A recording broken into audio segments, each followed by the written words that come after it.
بسم اللہ الرحمن الرحیم۔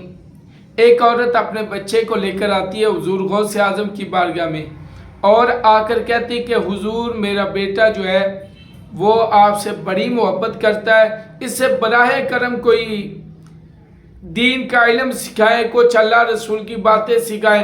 حضور غوث اعظم نے اسے قبول فرمایا اور اس بچے کو مجاہدے پر لگا دیا، اسے بتا دیا فلاں فلاں کرنا ہے۔ اب وہ مجاہدہ بھی کر رہا ہے ساتھ ساتھ۔ اب ایک دن وہ عورت آئی نا تو دیکھا اس کا بچہ انتہائی کمزور ہو چکا ہے، رنگ اس کا زرد پڑ گیا اور ہڈیاں نکل آئی ہیں اور وہ کھا کیا رہا ہے، جو کی روٹی کھا رہا ہے۔ جب اس عورت نے دیکھا، ماں تو پھر ماں ہوتی ہے، اب وہ دوڑی حضور غوث اعظم کے پاس آئی نا تو دیکھا غوث پاک جو ہے نا وہ مرغی کھا رہے ہیں، مرغی تناول فرما رہے ہیں حضور غوث اعظم۔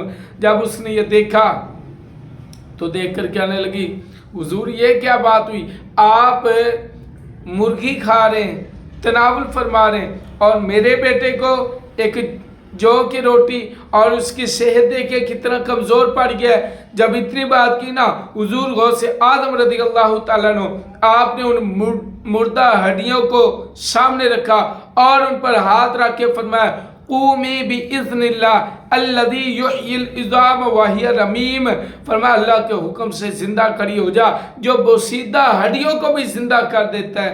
جب حضور غوث اعظم نے یہ بات کی تو اسی وقت مردہ جو مرغی تھی جو ذبح کر کے پکا دی گئی، جس کی ہڈیاں تھی، اللہ نے اس کو بھی زندہ فرما دیا۔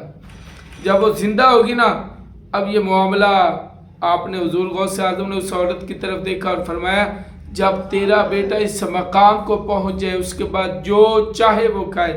یہ اللہ والوں کی کراماتیں، اپنے دلوں کو اللہ والوں کی محبت سے سرشار رکھیے۔